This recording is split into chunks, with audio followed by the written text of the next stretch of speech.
साथियों नमस्कार, सत श्री अकाल, अस्सलाम वालेकुम, नमो बुद्धाय, जय भीम। मैं सतीश आप सभी के बीच में फिर से उपस्थित हुआ हूँ। आज मुद्दा रखते हैं शिक्षा को संबंधित रखते हुए हम चर्चा करना चाह रहे हैं। अगर वर्तमान समय में देखेंगे तो हम पाएंगे कि चारों तरफ शिक्षा एक असमानता की तरफ बढ़ती हुई दिखाई देगी। असमान शिक्षा ने एक तरफ ऐसे छात्र तैयार कर दिए हैं जो छात्र कंपटीशन में बैठने के लायक ही नहीं है। दूसरी तरफ एक ऐसी लॉबी तैयार हो गई है जो धनी है, धन का इस्तेमाल करके वो बेहतर स्कूलों में अपने बच्चों को शिक्षा दिलवा रहे हैं, जिसकी वजह से वो बेहतर क्वालिटी प्रोड्यूस करने में सक्षम है। परंतु बेहतर क्वालिटी में शिक्षा प्रोड्यूस करने वाले जो छात्र हैं उसकी जो संख्या है बहुत नगण्य है, बहुत कम है। लेकिन एक बहुत बहुआयामी प्रतिभाशाली जो एक संख्या हो सकती है, उस संख्या की तरफ भारत सरकार का ध्यान ही नहीं जाता। तो भारत में बड़ी ही उहापोह की स्थिति है, असमान शिक्षा चल रही है। आपको जानकर हैरानी होगी कि वाजपेयी की सरकार थी, अटल बिहारी वाजपेयी जी उस समय प्रधानमंत्री थे, तो उन्होंने शिक्षा का निजीकरण कर दिया। जैसे ही शिक्षा का निजीकरण हुआ तो शिक्षा के जो संस्थान थे तो वो निजी हाथों में चले गए। जो बड़े बड़े मोटे पेट के लाला हुआ करते थे, उन लालाओं ने बड़े बड़े कॉलेजेस बना लिए, बड़े बड़े स्कूल्स बना लिए, और मतलब the mushroom short of schools got open in the streets and colonies. आसपास इतने सारे स्कूल्स खोल दिए गए।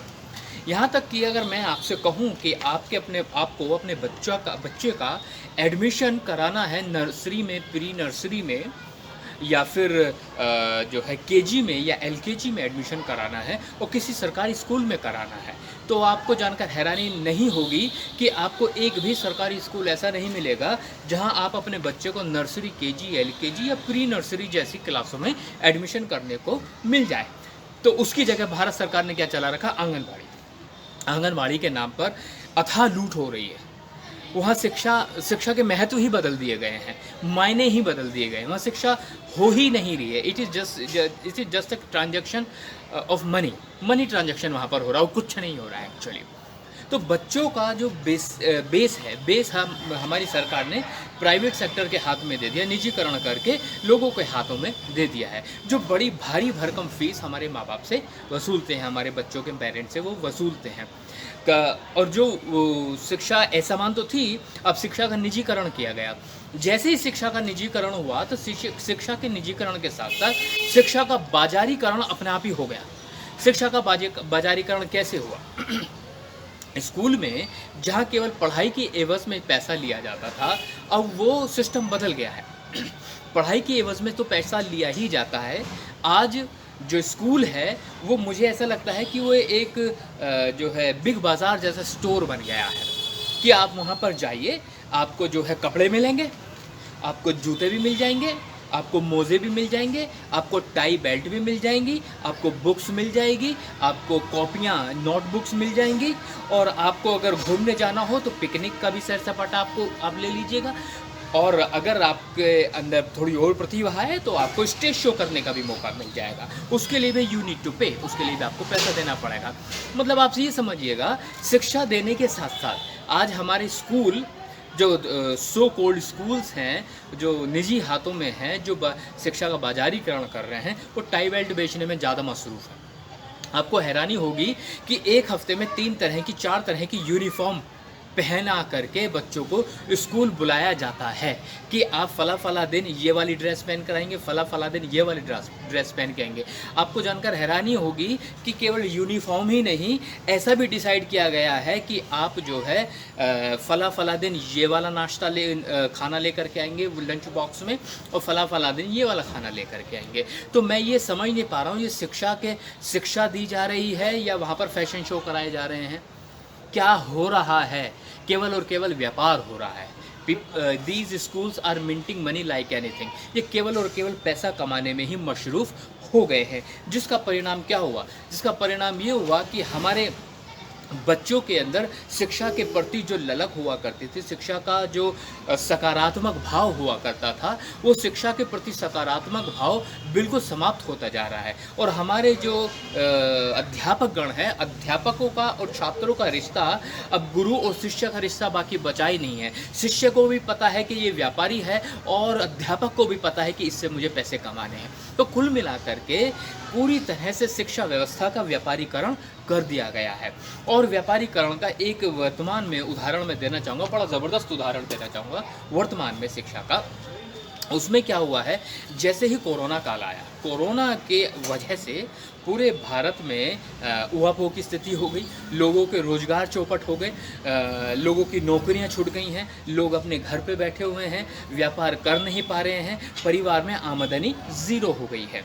ऐसे में बच्चे स्कूल नहीं जा रहे। स्कूल इसलिए नहीं जा रहे हैं क्योंकि सरकार का एक जो है आह्वान है कि कोरोना महामारी की फैलने की संभावना ज़्यादा है, इस वजह से बच्चे स्कूल नहीं जा सकते।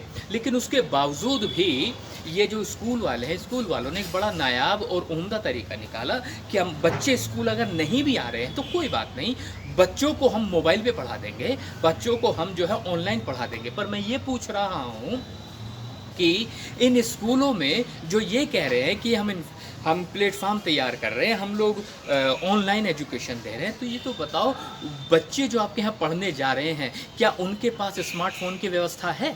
क्या उनके घर में इस तरह के ऑनलाइन सिस्टम की व्यवस्था है? क्या वो इंटरनेट का भारी भरकम खर्चा उठाने में समर्थ हैं? क्या इस बारे में सोचा स्कूल वालों ने? स्कूल वालों ने इस बारे में नहीं सोचा और इंटरनेट पर एजुकेशन दे करके वो इस बात को इंश्योर कर रहे हैं कि पेरेंट्स हमें फ़ीस दे दें। उनका फोकस केवल और केवल इस बात पर निर्भर हो रहा है कि उनको फ़ीस दे दी जाए। तो आप ये सोच कर देखिए, वो लोग जो 5 महीनों से रोज़गार नहीं कर पा रहे हैं, वो लोग जो 5 महीनों से घर पर बैठे हुए हैं, जिनकी सैलरी आनी बंद हो गई है, जिनके व्यापार ठप हो गए हैं, तो वो फीस कहाँ से देंगे? और इसकी एवज़ में स्कूल वाले क्या करें, जितना दबाव हो सकता है माता पिता के ऊपर, वो दबाव बना रहे हैं। कभी मैसेज भेजते हैं, कभी ईमेल भेजते हैं, कभी फ़ोन करते हैं और फ़ोन करके साफ कहते हैं कि आप अपने बच्चों की फ़ीस जमा करें, अन्यथा उनका नाम काट दिया जाएगा स्कूल से। तो आप सोच के देखिए, पेरेंट्स को, बच्चों को मानसिक रूप से ये सरकारी स्कूल प्राइवेट स्कूल कितना प्रताड़ित कर रहे हैं। और फिर जो किताबें लगाते हैं, जो व्यापार कर रहे हैं, वो तो all together it is a separate one. उसके बाद हम जो पेरेंट्स हैं उनके ऊपर दबाव बनाया जा रहा है। सोच कर देखिएगा कि बच्चों के भविष्य से कितना ज़बरदस्त खिलवाड़ किया जा रहा है वर्तमान समय में। ऐसे में हम सब पेरेंट्स को एटलीस्ट इस संबंध में गंभीरता से सोचना पड़ेगा, इस संबंध में विचार करना पड़ेगा, ताकि हमारे बच्चों का भविष्य उज्जवल हो सके, स्वर्णिम हो सके। मैं उम्मीद करता हूं कि मेरा संदेश आप तक ज़रूर पहुंचा होगा। अगर ये बात आपको समझ में आती है तो मैं आपको निवेदन करता हूं कि इस बात को आगे बढ़ाएं, लोगों तक पहुंचाएं, ताकि सभी पेरेंट्स जागरूक हों। आपको मेरी बात अच्छी लगी हो तो वीडियो को लाइक करें और शेयर करें। इन्हीं शब्दों के साथ मैं सतीश आप सभी से विदा लेता हूं। फिर किसी और मुद्दे के साथ आपके बीच में उपस्थित रहूंगा। तब तक के लिए नमो बुद्धाय, जय भीम, थैंक यू।